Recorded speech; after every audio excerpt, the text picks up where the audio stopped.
தேர்தல் பிரச்சாரத்தில் வீரவசனம் பேசிய விஜய் முதலமைச்சராக பொறுப்பேற்ற பிறகு சட்டமன்றத்தில் அச்சத்துடன் அமர்ந்திருப்பதை பார்க்க முடிவதாக முன்னாள் அமைச்சர் ரகுபதி விமர்சித்துள்ளார். கட்சி மாறி வாக்களித்த அதிமுக உறுப்பினர்களின் பதவியை பறிக்கும் விவகாரம் ஆளுநர் கையில் உள்ளதாகவும் அவர் கூறினார். புதுக்கோட்டை மாவட்டம் தெற்கு மாவட்ட திமுக சார்பில் நிர்வாகிகள் கூட்டம் நடைபெற்றது. இதில் முன்னாள் அமைச்சரும் திருமயம் சட்டமன்ற உறுப்பினருமான எஸ். ரகுபதி கலந்து கொண்டார். பின்னர் கள ஆய்வு மேற்கொள்ள வரும் நிர்வாகிகளுக்கு முழு ஒத்துழைப்பு வழங்க வேண்டும் என்பன உள்ளிட்ட பல்வேறு தீர்மானங்கள் கூட்டத்தில் நிறைவேற்றப்பட்டது. இதையடுத்து செய்தியாளரிடம் பேசிய சட்டத்துறை உறுப்பினர் ரகுபதி, அதிமுகவில் இருந்து பிரிந்து வேறு கட்சிக்கு வாக்களித்த எம்எல்ஏக்கள் மீது நடவடிக்கை எடுப்பது ஆளுநரின் கையில்தான் உள்ளதாக தெரிவித்தார். தாவிக குதிரை பேரத்தில் ஈடுபட்டுள்ளது பட்டவர்த்தனமாக தெரிவதாகவும் அவர் குற்றம் சாட்டினார்.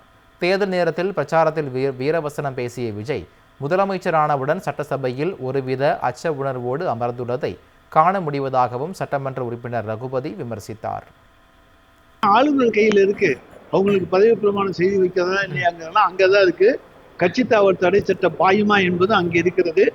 ஆனால் நம்முடைய அரசியலமைப்பு சட்டப்படி 2/3 பங்கு நபர்கள் ஒரு கட்சியை இருந்து பிரிந்து செல்லவில்லை என்று சொன்னால் கட்சி தாவல் சட்டப்படி அவர்கள் பதவி இழக்கக்கூடிய சூழ்நிலை உருவாகும்.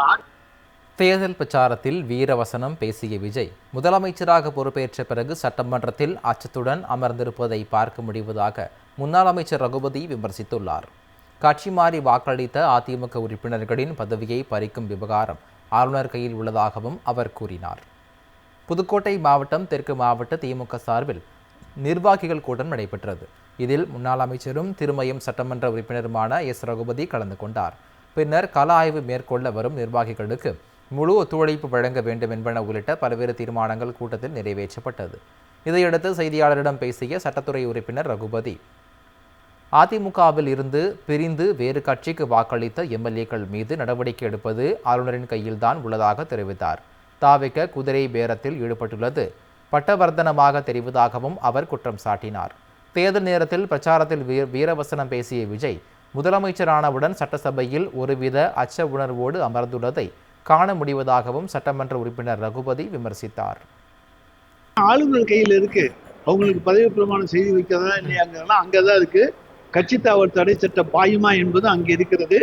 ஆனால் நம்முடைய அரசியலமைப்பு சட்டப்படி 2/3 பங்கு நபர்கள் ஒரு கட்சியை இருந்து பிரிந்து செல்லவில்லை என்று சொன்னால் கட்சி தாவல் சட்டப்படி அவர்கள் பதவி இழக்கக்கூடிய சூழ்நிலை உருவாகும்.